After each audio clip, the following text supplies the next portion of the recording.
So, Sal Stewart Jr., welcome to the Transition Podcast. Thank you very much. I appreciate you really coming on. Thank you. It's funny, last night I was thinking about questions. This is my first podcast of the year. I took a little time off last year after the acquisition and whatnot. Well, thank you. I feel. No, but it's funny, I was thinking about what questions to ask you because I like to be raw, whatever. But for whatever reason, the first thing that came to my mind was, I'll never forget, you were probably, I want to say you were 8, 9 years old, and you went to my dad's house, and you were in the backyard, and your dad gave you a wiffle ball bat. And he goes, Fernie, come here. This kid is going to be a baseball player, and I want him to play basketball. And I remember pitching to you clearly, and you were raking. And that's what you've been doing your whole life. But I'll never, you probably don't remember that, but I remember that very clearly. No, I don't remember that, but I do remember my dad like, hey, you sure you don't like basketball? Do you know how many times I told Sean, dude, baseball, America's pastime? No, and he just wants to dribble that soccer ball, dude. No, it's crazy. And the thing is, as I got older, I was young and unathletic. So baseball, I love baseball because I didn't have to run. I could just hit. And then I got older and I was like, kept playing basketball. And I'm like, I love basketball. But it's just like, there's something about like it's like a cat and mouse game with baseball. That's what it is. And then like, it's like a mental game. It's crazy. It is. And you know what's funny? I love to play golf. There's something for me that triggers like, I don't know if it's my mind, but there's something about hitting a ball clean that just feels so good. Like, look, when I play baseball, I used to go shag and take my ground balls, whatever in the outfield or fly balls. I just wanted to go hit, dude. I wanted to go to the gym. I wanted to be fast, strong, and hit. You know, you're an infielder, you're righty, you play in the infield or whatever. So it's but there's nothing like hitting a baseball. Well, I remember I was hitting the cage, and I loved to hit, but I didn't like to pick up the balls. Who likes to pick up the balls? And my dad would always have to be like, nah, it's part of the process. I'd be like, yo, what process are you talking about? Like, I'm just hitting. Like, isn't the practice hitting? And I never wrapped my head around it until like 2 years ago, like 2-3 years ago. Because I'd always, when you're the son of, like when it's your dad, you always question them because it's your dad. Like that's what you're supposed to do. I'm living it now. Yeah, exactly. Like I always question him. I still question him. Like I fact check him. That's what he calls it, fact checking. But and as I start picking up the balls, it's like I realize what he's saying with the process. It's like when you go work out, you put the weight on the plate on the bar, but you don't just walk away after your workout. You take off the plates. Gotta put the weight back into respectful. That's the process. You have to enjoy putting the weight on the bar and then doing that, and so it's like that's the process that they're talking, like that he was talking about. The really cool thing about it is I like that you have to respect it's the same respect putting that weight on the barbell and taking it off. Exactly, dude. It's funny. So I'm gonna have you talk to Sean because when we go hit where Flacco I am. He's, when he's done hitting, he starts dribbling the ball. I'm like, Bobby, you're on the soccer field. You got to pick up these balls. And I'm the one picking up the balls. Yeah. I'm like, what is this? Never. This is crazy. Never, yeah. And I hated it too. I'm like, yo, I'm here to hit. I'm not here to pick up balls. And you mentioned early on something that I want I'll dive right into since you talked about it. You mentioned basketball. And one of the things that I love about you, and I've used you as an example in multiple conversations. I've read up on it. I know athletes that I played with in the minor leagues that were multi-sport athletes. Your dad was a basketball coach. You played basketball all the way through high school. Obviously, your senior year, you made a decision that was in your best interest at the time due to the draft and obviously responsibilities that you have to meet. Mm-hmm. But I have to believe that the physique, you said at the beginning of your early childhood, you didn't feel you were as athletic. Uh-huh. Something tells me at that basketball court and that basketball and the times that you spent with your father, or at whatever basketball team you played on made you a better baseball player, made you a better athlete, maybe even made you a tougher kid, because basketball can be a tough sport where you got to put your body in the line. Yeah, well... Can you talk a little bit about that? Because I think we live in an era, Junior, where I hate to use this word, you know, and I heard this word the other days, and I'm like, you know, we live in this is the new thing, right? We live in a different, this is 2023. We now have to specialize in something. Yeah. You know? Yeah. I disagree, dude. Well, basketball changed my life because it made me the baseball player. And I'm going to tell you why. Because when I was younger, I wasn't as athletic as everybody else. So when you're not as athletic on the basketball court, you need to find ways to win the game, because that's the whole concept of playing a game is to win. So I needed to find a way to win the game, but I couldn't run by you, I couldn't jump over you, and I couldn't defend you. So I needed to find a way to win the game and help my team win. So that's where the mental side of basketball and baseball come into it. So on the basketball court, if I know I can't run as fast as you, but I can tell where your hips are going to which side of the where you're going. So if your hips are turning to the right a split second earlier, I can beat you there. So those are little things that like I needed to do because I wasn't athletic. I needed that. It's stuff like that. I can't out-jump you, but if I know how to get my body around you to box you out, I don't need to jump as high as you because I can box you out. Obviously, when you grow older and you're not athletic, it's time for you to stop playing. But when you're little, you figure that stuff out. The same thing with baseball. It's the same cat and mouse game, just more you against the pitcher. It's the same thing. You just busted me in and you broke my bat.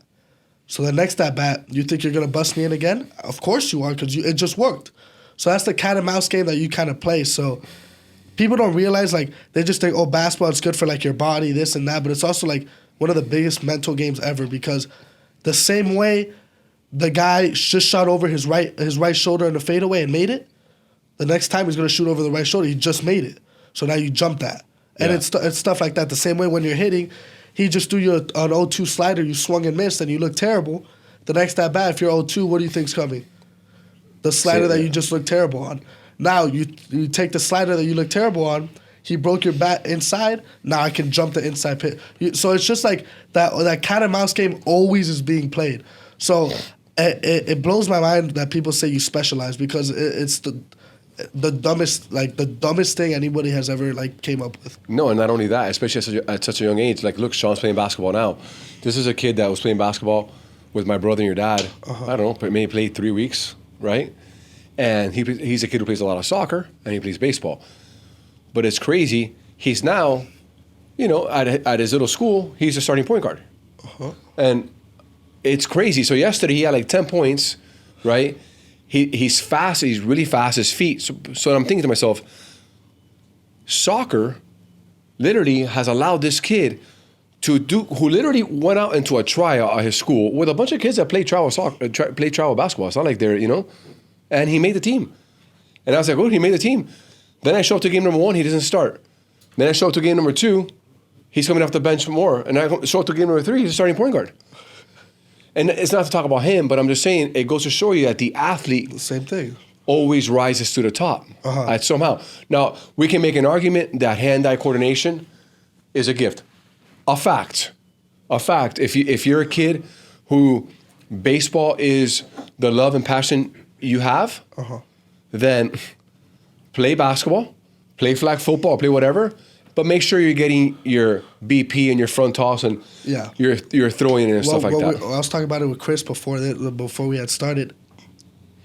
I hate to say this, but I think my junior year was technically overall better statistically than my senior year. And it was the first year I never played another sport ever in my life, ever. I always played something. But that year, I took the whole year to focus on baseball. Somehow that year was worse off than the year I did junior year, where I played basketball. Now, it was the best decision for me because I needed to do that. But, like, it goes to show you, like, that's crazy. Like, I took 4 months off to play basketball and somehow had a better year than when I didn't take 4 months off and I only focused on baseball. Like, I'm the perfect example to look at because I played both all my life. There's not one year I did it. And then the 1 year I did worse. You understand what I'm saying? Because I remember being in high school my fair share of Gables. And all I could ever think about every practice was like, how am I going to win a ring, a state championship? Now these kids get rings from the age of so young. I mean, again, and participation rings too. Yeah, it's crazy, and it's like I don't know. So I guess now in high school we have to look forward to like the World Series trophy. Like you got to hang a carrot somewhere, and it can't be something easily accessible. That's the issue.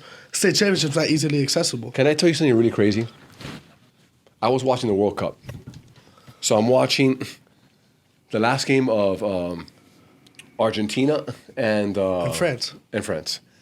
Arguably the best sports athletic game I've ever seen in my life. Ever seen in my life. Ever. I don't think you can have 100,000 plus fans. The heart, the sweat, the tear. I mean, I've never. The momentum. I was trying to think about NBA finals, like MLB. I've never ever seen a sports game where I think the world was watching. And at the end, I remember watching the. When they bring ceremony? The ceremony. Yeah. And there was a bunch of grown men crying to go grab a trophy that was probably the size of that big. These two like kids.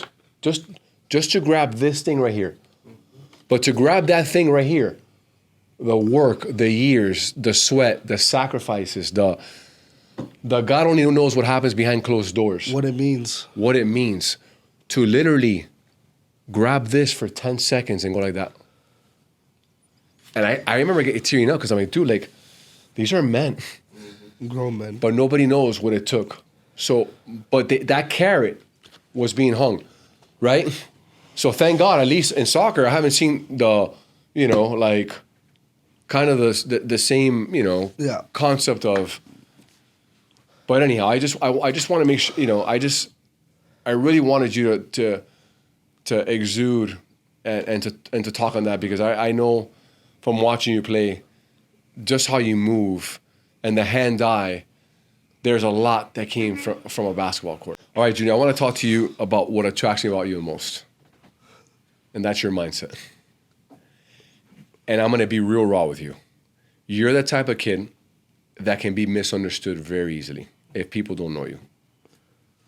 Because of the way you play the game, the way you go about your business, and the energy that you exude. Now, I've known you since you were a child. I've known your dad, and I've spent some time watching you play and practice, and I have never, if there's one thing that I ever took pride in my life and on the baseball field was that I know that I worked my ass off. Uh-huh. I think you beat me. And it's not easy for me to say that. I have my own ego, right? But what I mean by that is anything that I do, I work. I don't know how to do things like I have a big problem in life. I'm either all in or I'm all out. I've learned through working with guys like Lucas and building my own emotional intelligence and confronting my own fears and my own challenges, how to balance that. Do I think Fernie ever hits a state of balance? No, I don't. I think it's very hard. I think it's hard for any human being who wants to be real with themselves. What I think I've gotten better at is being more present when I'm not working. So teaching myself, okay, I'm always going to be a driven guy. I can't change my DNA. I can't change my blood. Lucas calls it my superpower. Like, let's not look at that no more as a Fernie's weakness. Let's actually say, dude, that's his strength. That's why Fernie's Fernie. Uh-huh. But let's also know how to, like, when you're not doing that, let's be present. Let's try to be family time, or let's be at church. So the one thing that I've seen with you and where I've defended you is I've never seen a kid your age work so hard. Like I can remember your freshman year at Westminster, I call your dad, and your dad's like, dude, this guy's, I don't know, what are you doing? It's 10 o'clock at night. No, it's junior study. I'm throwing him batting practice. I'm like, Sal, son las 10 y media de la noche. Well, but you can't. But he was never going to stop you. Yeah. You almost have to tame you, but you can't stop it. You have to have like a leash. And I saw one of the best quotes I've ever seen in my life. They asked Kobe Bryant, what's your, like, why do you put all your eggs in one basket? Like, what's your plan B? I ain't got none. I'll just make more eggs if I have to. Like, all my eggs are in one plan because I can't wrap my head around somebody trying to achieve something that is 0.0001% of people that do it with you also thinking about something. It's impossible, in my opinion. I can't want to be a big leaguer and make everyone's lives around me better, but I'm also trying to worry about being a businessman or trying to worry about being who knows what. I set out when I signed my contract that I wanted to be a big leaguer and I wanted to change lives of the people around me. That's all I know how to do. Yeah. That's all I know how to do. And what comes with that is winning. And that's all I know how to do. And people don't like it because people don't want to sacrifice what it takes to win. They just think it's, I win, nice. I lose, things happen. And with me, that is, I can't stand that. It infuriates me. Like, because I have dreams to accomplish. So if you're on my team or you're in my area of realm of life, if you're not what I'm trying to do, then get out of my life. Like, it sounds so bad, but I cannot be around people that are fine with settling. I can't do it. Well, all my eggs are in one basket. If you're not there, it's time for you to leave because you're not slowing down what I want to accomplish. Well, you learned that. How old are you? 19 now. So that I probably learned to say no for the first time in my life at around 34, 35. Because thinking that you always had to, you know what you want, right? And by the way, the desires of your heart are God's proof to you that they're already yours. They're already yours, or they're not burning. That drive, that thing that gets you up in the morning, that's life getting you up and saying, you got a mission to accomplish. And it's very hard for people who don't think that way to understand that. They may say, dude, you're obsessed, or whatever box they put you in, but they don't understand that for you to be great, look, you can be good, you can be great and excellent. To be great and excellent, you got to do things that nobody wants to do. And my favorite thing in the world is they say, well, I'm not you. Well, because you don't do whatever I do. You don't do what it takes to be me. You understand what I'm saying? And I'm trying to do what it takes to be the next best guy. I'm at the most bottom of the totem pole. The most bottom. I'm trying to find people that are so much better than me so I can be that. Correct. So if I'm young, you want to be the poorest guy in the room. I want to be the guy that's like, why is this guy here? So when I walk in the room the next time, it's like, oh, that's why he's here.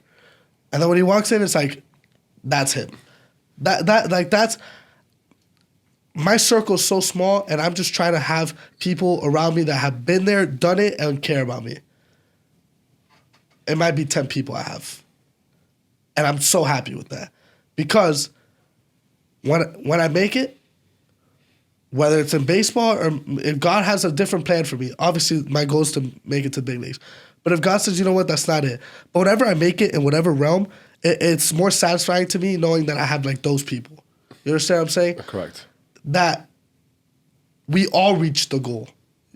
Because if you say like, I'm not willing to do that, like those goals are too big, then what are you striving for?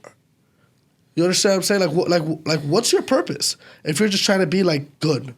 Like I can't do it. I want to win at everything I do in my life. And you've built your team. Yeah. Right? And that's just I think those are very healthy boundaries emotionally, because at the end of the day, you have to build a team with people that understand what it is that you want to be. And I think you want to become the best version of you, right? And if you don't do that, the only person you're cheating is yourself. And I think sometimes, I think guilt can haunt people, right? Like, and I think for athletes, and I think for anybody, the last thing you want to do is, hey, did I give him my best? You know? And you've set the standard for yourself to commit. And above all, I would say the key word for you is you understand the word discipline. You understand that you can't go out every night and you can't be home at 2 a.m. And there's certain things that you have to sacrifice to get to where you're at. You know, and I love what you said earlier about, I want to do one thing. And I agree with that. Even for, we use this word entrepreneur nowadays. It drives me crazy. I'm an entrepreneur. Well, what does that mean? You know, you do a lot of stuff and you're a master of none. You know, niches create riches. You got to be a guy that if you want to sell water, you got to be the best guy in the world that's selling his bottled water. And I may not know anything about anything else, but I know how to manufacture this bottled water and sell it and brand it. And when you do that, I think in 10 years, we're going to have a different conversation. I think you'll have different verticals of stuff that you may be invested in and stuff that you're going to be called to because you built your nest. You laid the foundation down. Now you can walk on concrete. The building's firm. And I can now take risk that you can't take now. Right now, it's all about how do I get there? What am I going to do to stay there? Raul Ibanez always told me, Fernie, you know what? It's much easier to get to the big leagues than it is to stay there. And I can tell you in business, it's much easier to have a good year than to stay there. I mean, I'm in the middle of acquisition. Like I'm the co-president of Hope South Florida. There's a lot more. I had no idea the much more responsibility. I already thought I did. I'm working harder today than ever. I was like, dude, this is crazy. But this is what I signed up for. This is what I wanted. This is what I dreamed for. I dreamed to be in the big leagues of my business. Like, how do we get there? And I got there. Now I'm like, dude, now, you know, like, well, it's funny. This is the best thing. You gave this. You said, if I want to be the best water bottle, to be the person to make the best water bottle, and I don't know anything about it, what should I do? What I should do is I should find the person right now that makes the best water bottle, and I should go over there and I should sit there. And when I sit there, don't say a word.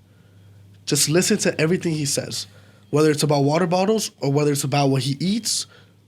Listen to what he says. And it sounds stupid, and it's like, what are you talking about? Well, when you sit there and listen to somebody that's done it before and that is the best at it, I just sit there. And when I sit there, listen, okay. When I sit there, listen the next day, okay. And you start slowly grasping things that he says. Now, with what he with what he says and with what I know, that's when I can start building who I am. It's the same thing in anything. If I want to be the best basketball player, find the best mentor. Go find LeBron James. Find somebody that knows LeBron James. And sit there and realize, yo, this is what he does. He wakes up at this time, eats this. If he does that, I should be doing that on a whole nother level because he's there right now. I'm nowhere near him. So that's how I see things. If there's somebody that is, for example, a soccer player, he's a really good soccer player. He's in Miami. You see him practicing. If I'm a little soccer player younger than him, I'll go up to him, hey, look, I play soccer, this and that. What can I do to take 2 weeks of you? I won't say a word. I won't bug you. I just want to see what you do every day. He might say no, but that you got to figure that part out because that's the hardest part. Because once you find that person, it makes your life easier. Because now you have the blueprint. Correct. Now with the blueprint, now you can make it your own, and now you can work on yourself, work on everything else. That's how it's mind blowing to me. If you don't do that, that's how I see it. And let me ask you another question. Earlier, before we started the podcast, we were talking about basketball and the baseball, and you said, dude, my senior year, the pressure got to me. So I want to say there was a lot of fear that came to you. The root of pressure is fear. And sometimes we can manage that fear can become paralyzing, or we can use that fear more as as a motivator and say, look, I am scared right now. I'm human. It's okay to be afraid. I'm not God. I have to perform. I have to do certain things. How do you deal with fear when that little man is at you and that doubt creeps in? It's hard because it'll always creep in because you don't know. You don't have the blueprint, but you just have to lean on two things. Just know that God has a plan for you and that he won't ever let you down, and work hard enough where you know that there's no boundary uncovered. And what I mean by that is if I work so hard that if I fail, I put in the work. I failed. But it allows me to have no fear because the fear and the pressure comes with you not practicing. If I tell you to go take a test and you never studied, you're going to have fear of the test because you didn't study. But if you say, go take the test, I've been studying for 2 weeks and I go take the test, I'm comfortable. Am I excited? Am I nervous because it's a big test? Yeah. But I feel great because I know that I can do it. Now, if I show up to that test and I still fail the test, well, at least I knew I gave myself the best chance to do as best as I could. That's the same, like that. Like that's how I do it. So like, it'll always creep in, because it creeps in at everybody. Like whether anybody admits it or not, it always creeps in. It always lingers. It always lingers. But you go back to the one thing that I love, and that is hard work is the best confidence preparation that exists. Mm-hmm. The reason why people are hard workers, elite athletes, elite workers, elite school teachers, it doesn't matter what you do. Mm-hmm. The guy who's driving that crane, when you work at it every day and you put in the work, that is how you feel confident. Mm-hmm. You can't walk into a meeting and not knowing your client, your customer base, who you are, what you want to do, what you're trying to, what's the message you're trying to deliver. Mm-hmm. Not understand their business model, or no different for you. A business model for you is, Fernie's a pitcher. What's his model? What's his go-to? What does he throw O2? What does this guy do to succeed? Mm-hmm. He's got a model. It's the same thing. In everything. It's a business. I mean, there's no other difference. That's the same thing I told you about basketball with like the boxing out, how it transferred to baseball, how it transferred to pitching, how it transfers to business. If a businessman walks in here and he has a proposal for you and you have no idea what he's talking about, you know how many people he's walked in and people don't know? So you become like everybody else. But if you walk in and you're like, yeah, I'm familiar with this, I know how to expand your business, I know how to make your life easier, then the guy's like, all right, I want to talk to this guy because he knows what he's talking about. It's the same thing. Like, that's why I love sports, because sports just teaches everything about life in general. It's everything.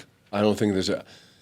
I think sports teaches what the classroom can never teach. Uh-huh.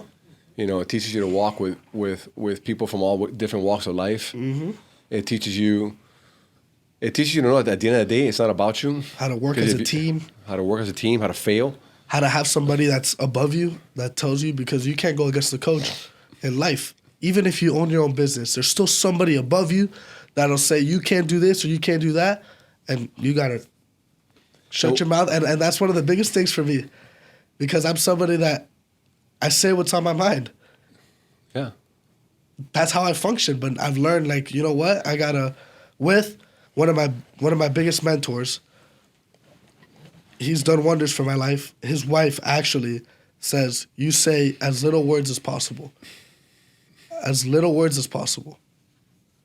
And I'm like, why is she saying that? That's not who I am. Well, it's because somebody above you will always have something to say.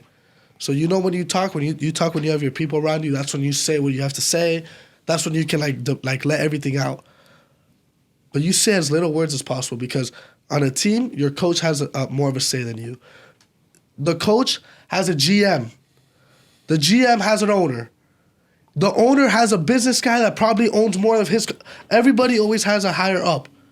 So you always have to find a way to, you know what, this is what you want from me, I'll do it. Whether you like it or not, that's how it works. So it's crazy. I agree. I was actually, I was going into, I'll look at this real quick. And it's not to get all, this was given to me. I was walking into a tough meeting the other days. And somebody who cares for me a lot knew that I was going to walk into a tough meeting, and and there was a lot. It's a big business deal and whatever. And I was thinking about, you know, I had my fight. I had my ego getting the best of me, and he sends me. It's a Bible verse, and it says, "The Lord will fight for you, and you have only to be silent."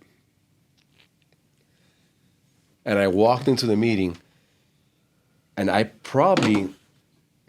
listened more than ever, and I got the deal.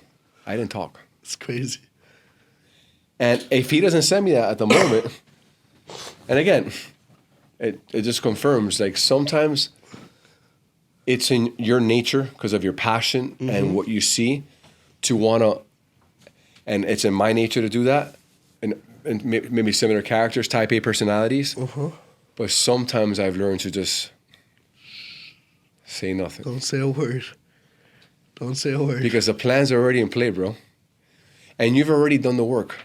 See, I'd be worried if you hadn't done the work. If you haven't done the work, then I would say there's a problem. But if you've put in the work, the battle's already being fought. Exactly. There's nothing Because that's, you know, I was telling Sean this last night. I said, Papa, let me tell you one thing about life and about sports. The only one thing that you can control is your character and your preparation. And he's little, and we're all making mistakes, but like, he got mad yesterday at the referee, and he threw like a, and I said, but I'd rather have a kid like that than just like, you know, he took his jersey off one time with me in a championship soccer game, and he threw it off, and I ran into the middle of the field. I think you were there, and he's done it to me several times, but I said to him, you know, his emotions get the best of him, but I tell him, you can control your character and your preparation, and if you do both of that, we cannot control the result. You know, Junior, that you can go up to bat and hit a ball square on the barrel, and you're an out because you hit it right at the guy. And you did everything right. And the guy behind you goes up to bat and hits a little flare into the outfield, and the next day in the newspaper is like, oh, that guy's 1 for 1, and Junior was 0 for 1. And that's his 8th hit in 3 games, and because the first thing that people ask you, hey, Junior, how many hits did you do yesterday? How'd you do? That's all people ask you. How'd you do? How'd you do? How'd you do? Because we become such a result-oriented society that because people don't understand process. Well, you know what's crazy? What you're talking about with Sean, that he gets upset. That's something I would do. And people are like, oh, he's teaching him at a young age to take off his jersey and yell at the ref. And it's like, no, because you've never won anything in your life, ever. So you don't know what it takes to win. You don't know what it's like to work out when you're in your 8th rep and your arms are burning and you have to get to 10, you have to get to 12, and you do it and you feel like garbage and you have to miss parties. And then other people aren't doing that. And then I lose the game. My emotions are going to get, for me, my emotions get to me. Because I just sacrifice so much for people that don't care as much as I do. And that infuriates me. It's the same thing with Sean. He puts in so much work. He's in the cage dribbling the ball. But then he gets to the field and he doesn't win because people aren't there with him. It's hard. It's hard. But this morning I was having a conversation on my way here.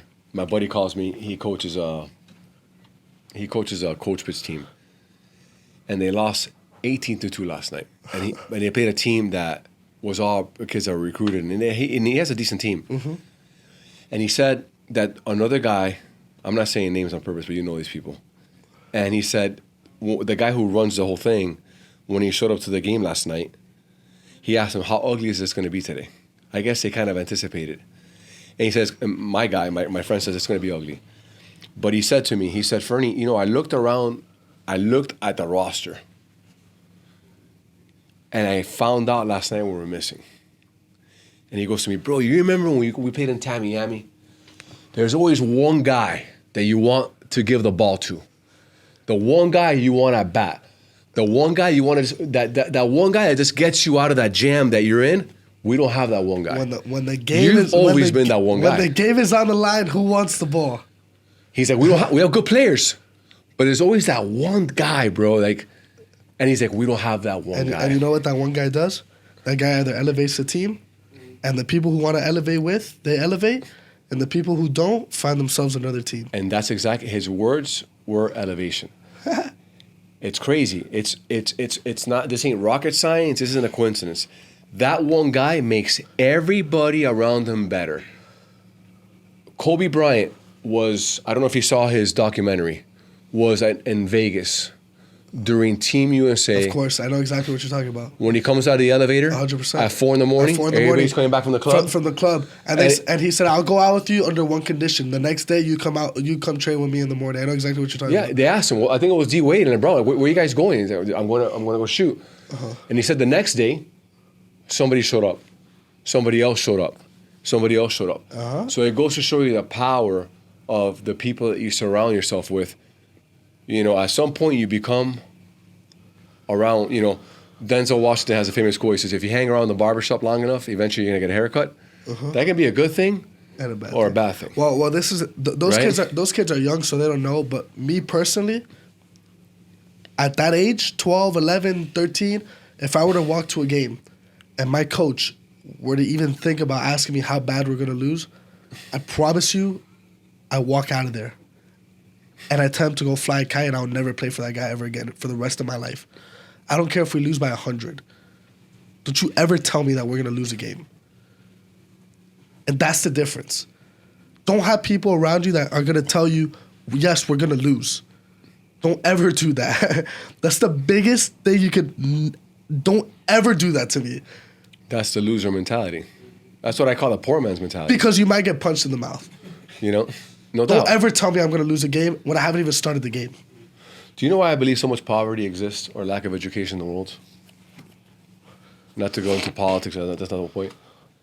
I truly believe that you're born and you're planted seeds in your head. Right?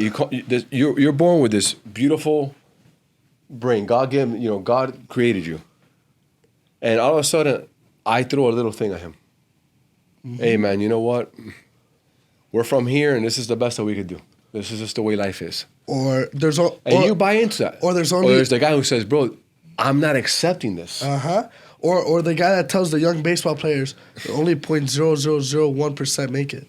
Well, I'm going to be that 0.0001%. And even if you're not the 0.001, it creates a monster for anything else he does in his life. Well, I think I'm an example of that. I literally, people ask me all the time, you know, how did you guys build this? I'm like, well, I didn't go to Harvard, and I for sure wasn't an AP student. Of course not. You know, when I graduated from Cole Park, I think my last year, dude, I don't know that I had homework. I don't know that I had books. It was just the way the school system worked. But sports tell you to have the killer instinct in you. Everything. I you know what? I started. That's crazy. And I've said this many times. A lot of times, when I first started in the insurance world, I would go into a meeting, and I'd be a little bit intimidated in my fear, like, oh, bro, I don't have my master's, or I don't have this, I don't have that. So you just stay quiet for the wrong reasons, not quiet for the right reasons. I was quiet for the ashamed. I'm not good enough to be here, right? And all of a sudden, you realize, okay, there's two guys that are great and they're smart, but they can't put the deal together. They've never led. They've never walked into a dugout and grabbed somebody by the jersey and say, dude, you know what, bro? Wake the up. I'm going to say, bro, we're going. Yeah. We're going to win. Yeah. Right? Like, let's go. And it's the same thing in business. And everything. In life. And everything. It's like your marriage. It's easy to get divorced, right? Or you can say, dude, I'm just going to fight because we're not going to do this. This is what everybody does. Yeah. I'm just going to be a stupid statistic. Yep. Right? And it sounds like cliche, but like that thing of like where people say like, oh, like when I play with my friends, like I have two of my best friends, Munir and Shad, they play soccer, but they also like to play pickup basketball. And I play with them. Them and a few other of our friends, I can't lose. Right? And the other day, the game got down like 18-17. And one of my friends says, pass me the ball, like, please don't shoot it, I want to win the game. So I pass him the ball, and he misses. Right? So then now I have to go extra and defend another play because you wanted to miss the shot. So then I have to defend, and he asked me, hey, I won't miss again. I said, yeah, you won't miss again, and I shoot the ball. And I will continue to shoot the ball for the rest of the game until I win the game. And it's like, yo, like, what are you doing? Like, it's like you're playing basketball with your boys and stuff. I can't turn the switch off. You can't, ever. That's what I'm telling you, like, Even if they tell you like, oh, the 0.0001 make it, maybe you don't make it. But that killer switch will never be turned off because it was always in there. Because from 10 years old, it's always been turned on. So when you're 30, you can't do it. When you have a kid, you can't turn it off. It turns on even more. You understand what I'm saying? Yeah. So they hate playing with me, playing against me. But I ask them, do you want to win? You want to win, you play with me. You don't want to win, I'll play by myself. So that's the same thing. And it's like, it sounds like it's like dumb. It's like, oh, it's your boys, like you're hanging out. I might as well just not play. Because if I play, I win. Even if I don't want to win, I still win. I'm me. That's besides the point. But I play to win all the time. But that's the thing. And it just, I hate it, but I can't turn it off. I can't ever. And I mean. It's your gift. And I think you do have a way of turning it off you're not even aware of yet. All right, we'll start to wrap this up. I want to ask you another thing. Obviously, you've always had a special relationship with your father. Uh-huh. And I know that there's a lot. I will say this. I have two friends of mine that to this day don't speak to their dad because of Little League Baseball. And these are guys that played at a high level. And it's very sad. What do you think your dad did right that allowed you to build that relationship with him and what do you think you did? And I know you've had conversations how hard it's been on you, but I know you're a coach and you're an educator by nature. I think that's your gift, is that you are a teacher. And you've worked with kids your whole life. And you understand children and their needs. And I think you give tough love very, very well. You know when to push, but you also know when to say, hey, come here, let me give you a hug. So. He did everything right. Even when it wasn't right, it was right. And it's like, when you have people like Big Chris that still call him coach and still have that respect for him, even when he's not his coach, that's when you know he did everything right. And I think you nailed it when he said he gives tough love, but he also knows when to let you know, like, hey, you did good. And it's he lit the fire, and he created the monster, and it's a good monster. It's the one that makes me play every day. It's one that got me here. I wouldn't be here without him because he just set the foundation for my life. If I could be half the man he is, then I'll make it to the big leagues. So that's. Sal.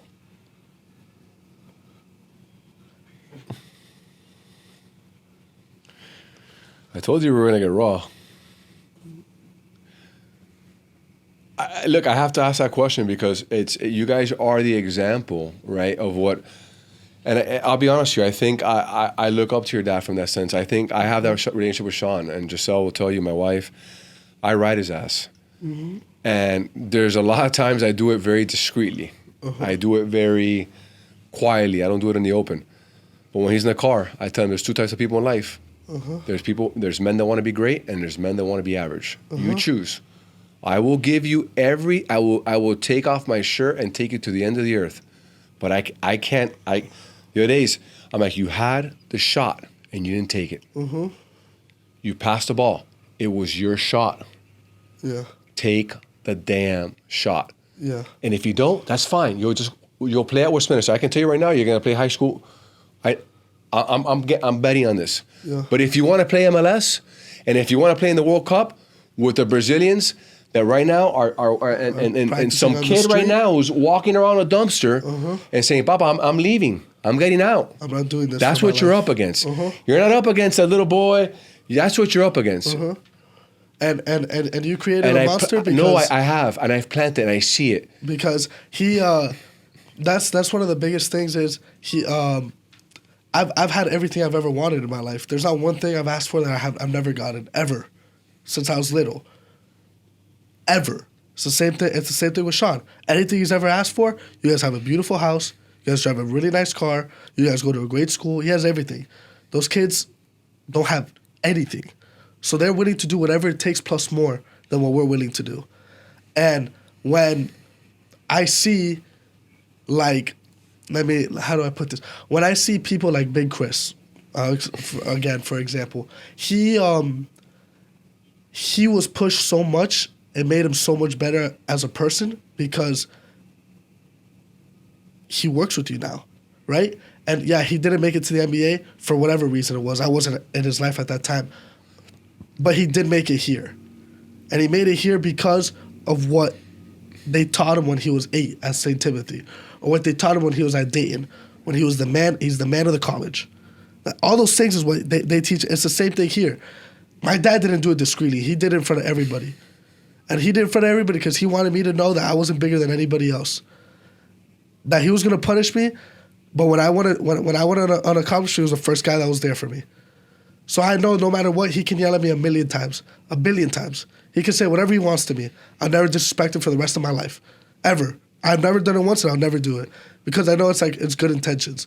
That's the same thing with Sean. He'll realize that at some point. I never realized it until later. Oh. And the same thing with Big Chris too. He probably didn't realize it when he was 12. When my dad would make him run extra or would yell at him more than everybody else. The same shit with me. Same shit with me. He'd yell at me even more.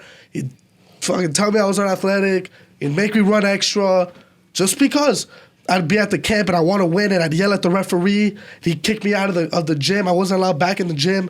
I had to go run on the track until I was dead. All those things. But now when I show up in the minor leagues and I walk around, it's like, all right, I've been here. My back's against the wall. I've been here. What are you gonna tell me that Big Chris, Pacheco, my dad haven't told me? Told me everything. So what are you gonna tell me that I haven't heard?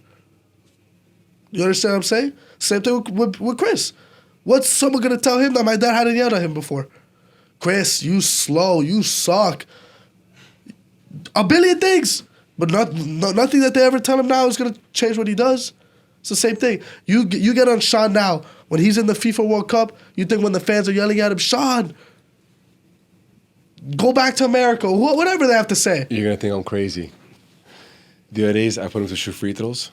And he yelled at him. And I started clapping next to his ear on purpose. Of course. And he said, what are you doing? I'm like, don't pay attention to me. Don't worry about me. Shoot the ball. Yeah. Little things that I do with him. He had no idea. I started clapping at him. I'm like, Papa, this is now.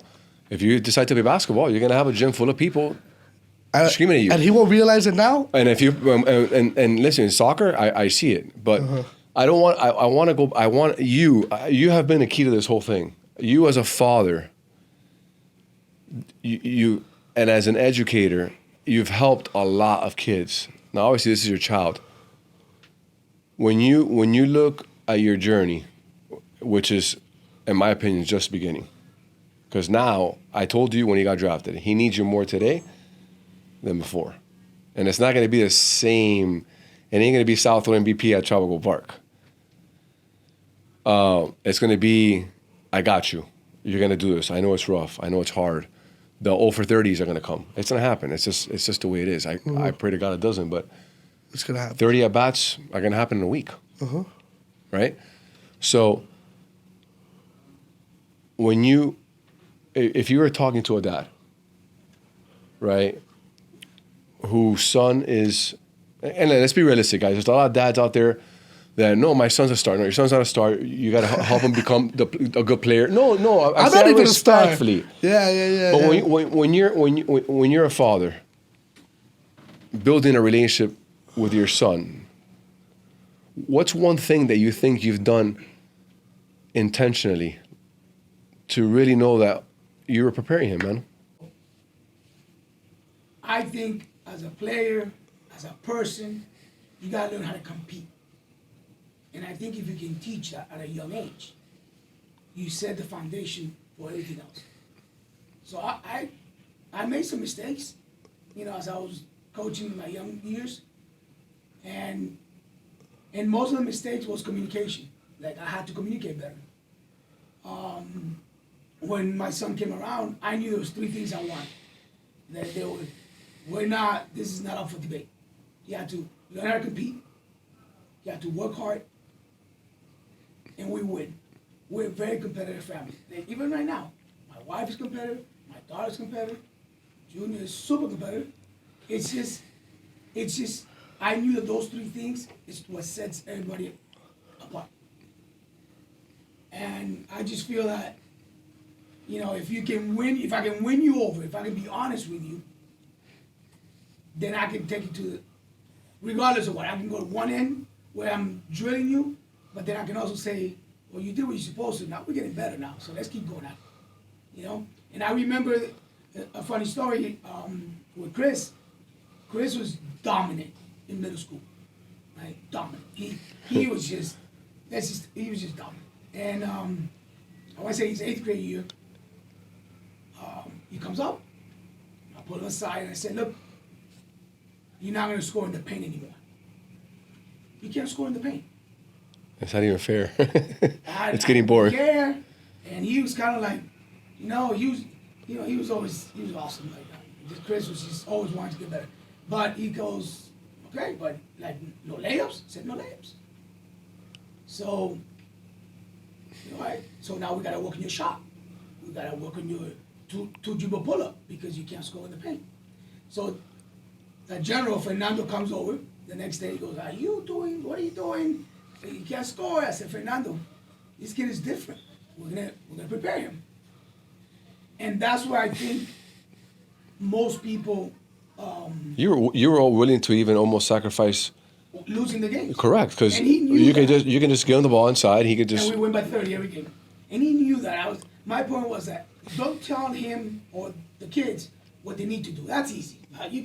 But help them get there. Like, let's do a plan. So, like he said last night, we brought all the guys in. We had people playing against them. That kind of stuff. So, all of a sudden, he was dominating from outside. He was a three-point shooter at 6'8". Come on. And my point was with my son, so I learned those lessons throughout my years. And I knew with him I never let myself think he was bigger than life. And I never let him think that. Even when he was probably the best player on the team, he never felt that way because I never let that happen. And I just felt like those three things sets the tone for everything else. And to be honest with you, God gave him a gift, and we just took that gift and ran with it. And Sal, when did, from an emotional standpoint, did you sometimes play with Junior like, almost like push, take back? He's the best at mental games. I still do that. That's the best. I still do that. That's Coach Moore in it. Yeah, that is Coach Moore. That really is Coach Moore in him. Coach Moore from Southwest. But this is the same thing with Coach Moore, is that I'm not like everybody else. So, like, come on, bro. So last night, I don't know if Chris told you, so I'm just gonna share a little something. There were stories that were done to me that I thought changed my life, right? So I was telling Chris yesterday, the mind is so powerful. It's so powerful. We don't even know how powerful. And some of the stories you share, and I was telling Chris, everybody's like, well, why don't you let your players drink in high school? Right? So in high school, if you drank or did drugs, you're off the team. Like, we're not discussing this. That should be the rule now. It's not. It's not. So I was explaining to Chris is that We got bad coaches. if you can get a student athlete, right, to get through high school without drinking, he's almost 70% less likely to become an alcoholic. Right? Well, I'm glad you said that. And look, I have alcoholism in my family, so I know. I take that very seriously. I don't just hear that and I feel that And the thing, the difference between like what you're saying, like what he did, he's not saying never drink alcohol. Right. Because that's unrealistic. He doesn't do things that's unrealistic. He does things like in high school, learn how to live without having to have alcohol to enjoy a night. Right. Is the thought process behind it. He knows when you're out and partying and you're gonna drink. It's part of life. But that's the difference between where he gives, but then he's like, "Hey, slow it down." That's what we're talking about. And you don't want to turn to alcohol every day. Like, you have a big game tomorrow. Pressure's on. People are texting. So, what do I do? Well, I'll turn to alcohol. Exactly. So what happens when you get a real job? And that's the whole thing. To me, playing mind games, and the mind games to make you better, make you tougher. Like, there's times I can make life easier, but if I make it easier, then you didn't pick up the whole story. You didn't pick up the lesson. So Tell them the story about because I thought that was pretty neat, and that taught you truly how to compete. And it was your senior year when you figured out why Coach Moore will make you run cross country. So at Southwest, you had to run cross country to play basketball. At the time, it was mandatory. Damn, I would have been off the team, man. I ain't running no cross country, dog.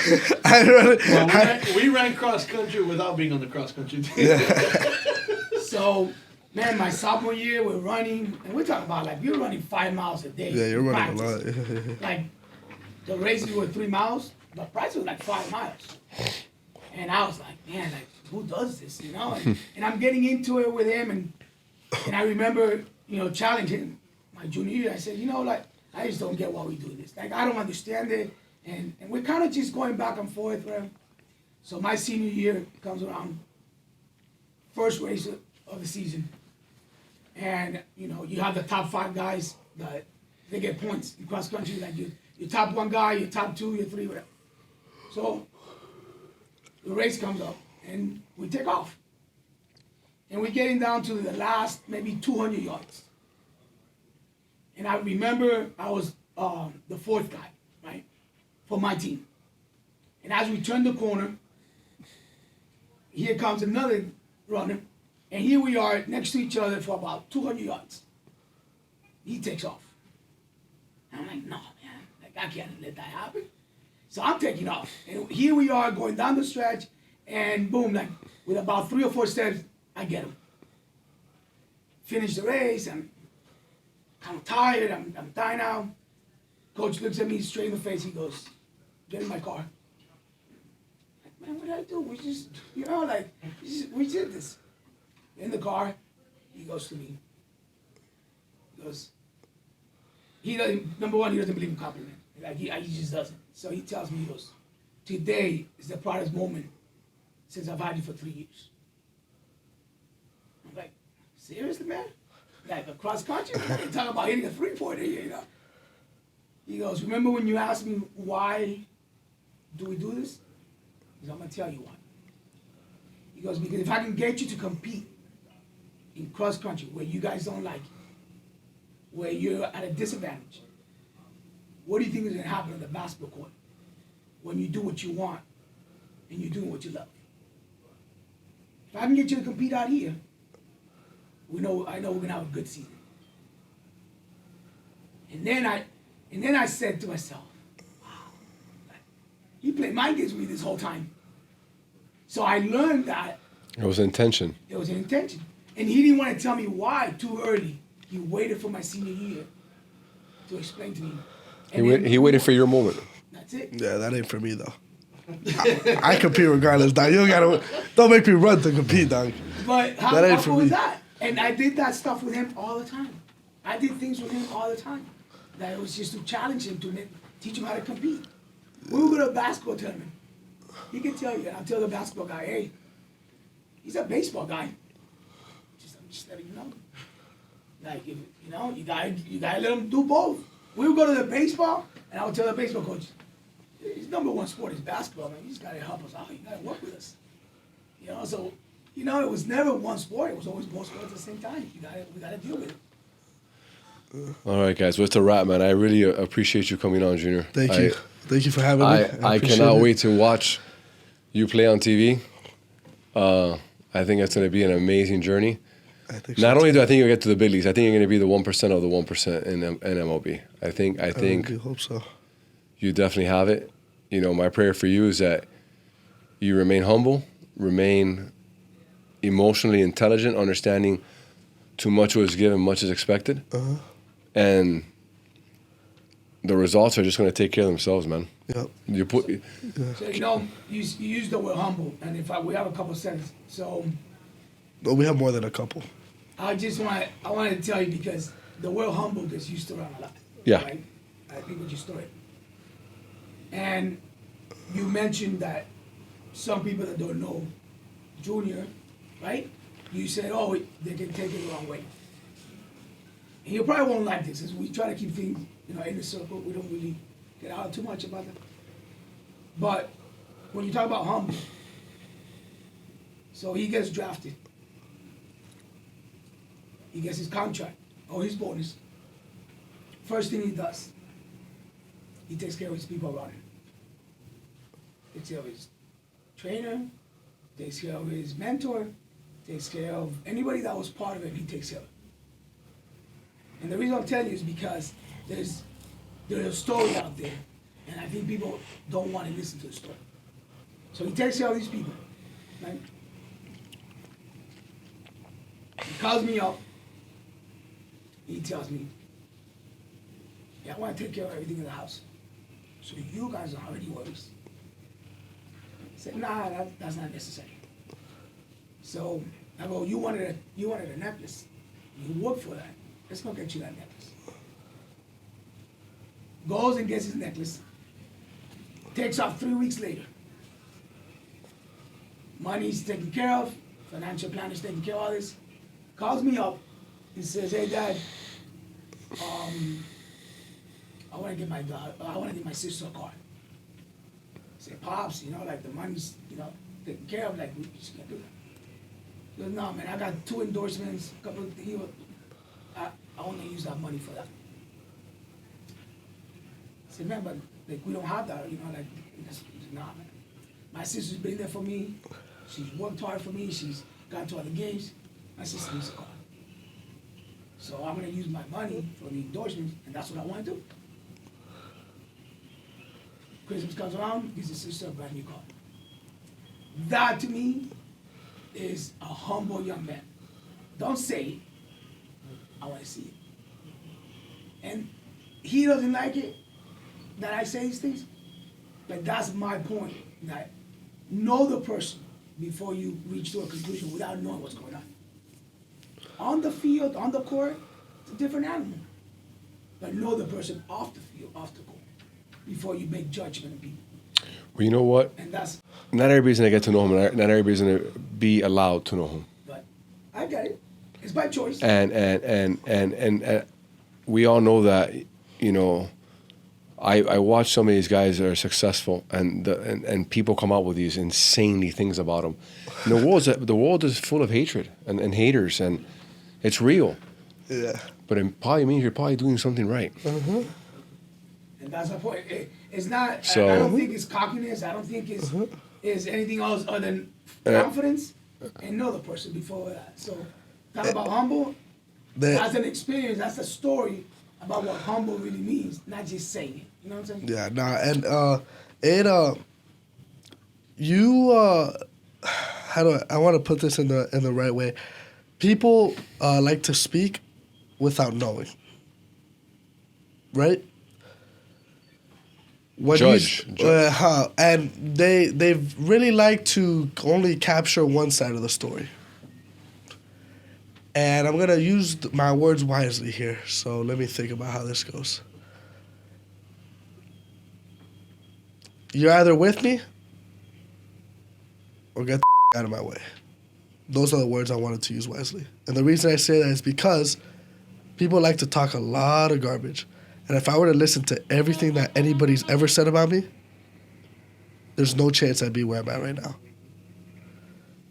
I use it for one reason, and that's to make me a better player by a million. That's what I used to fuel me. Every day. Wake up. I love reading it. Sometimes I screenshot them. I open it up. That's what you have to say? I'll go prove you wrong. 4 years ago, he ain't that good. No?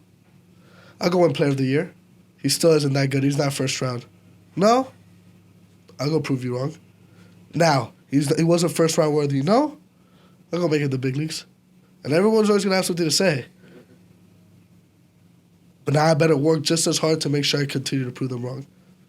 And it's bittersweet knowing that, like, you do it. You get what I'm saying? And when you finally... I love that not many people know who I am. I don't need people to know who I am to give me validation. I got 2 mentors that are awesome. 2 people that are awesome. Then I have 2 mentors that are awesome. Then I have a group of people that my dad knows that are awesome. Then I have my dad, my mom, my sister, and my family. I don't need anything more than that. You know what I'm saying? I continue to talk garbage. I love it. I think it's awesome. It's helped me get to this point now, right? Michael Jordan says it best. Keep talking garbage. I'll just continue to prove you wrong. Every time. That's how I do anything with life. You know what I'm saying? Same thing with Sean. A kid from my sister can't make it to the World Cup. Who says? Because you say? Or because I say? You understand what I'm saying? Well, I told him today, I said, you know what? You're going to be the kid that people are going to say, oh, you're a privileged kid. and you've been given. I said, you have a different chip on your shoulder, buddy. Of course. And it's awesome. Don't get me wrong. Everyone would love to be in his shoes. But it's always a target on your back. He's been given everything. His dad helps him with everything. His dad has great businesses. His dad knows this guy. But this guy doesn't know. I had somebody said that the MLB draft is rigged. I had somebody that told me that. Yo, I swear to God. This is how you end it. I swear to God. And I'm not going to say the name. Mic drop. I'm not going to say the name. But it was a previous coach. Not in high school, but it was a previous coach that once said I wasn't good enough to play on the team. And then when I left, because I left a lot of things, then has the audacity to say that the MLB is rigged and my dad made a phone call. Yeah. I will end it like that. No, you know, here's what we'll end it. You'll learn. Hey, that the draft is rigged, and my dad made a phone call. I'm in shock right now. I swear to God. And you want to know something? This is what's crazy about it. I would have never known, but they said it in front of somebody that they didn't know that knew me, and he came back and said, "I just want to let you know." And Junior, you know what? We'll end it right now because you gotta get to work. Nah, good. And I gotta get to work, and we all gotta get to work. There's always gonna be all sorts of different things said. Mm-hmm. Your job's to never deploy an ounce of energy. Mm-hmm. You love yourself and you respect yourself and your family and your friends and the ones that you love the most. You don't deploy an ounce of energy into that. Mm-mm. You know, whenever I hear negative things, I'm pretty good already. I know how to pivot quick because that's going to infect me, right? We're sponges in the brain. Mm-hmm. So when you hear nonsense like that, yep. No, we'll end it with this. Put all your eggs in one basket. And if you need more eggs, you make more eggs. thank you guys.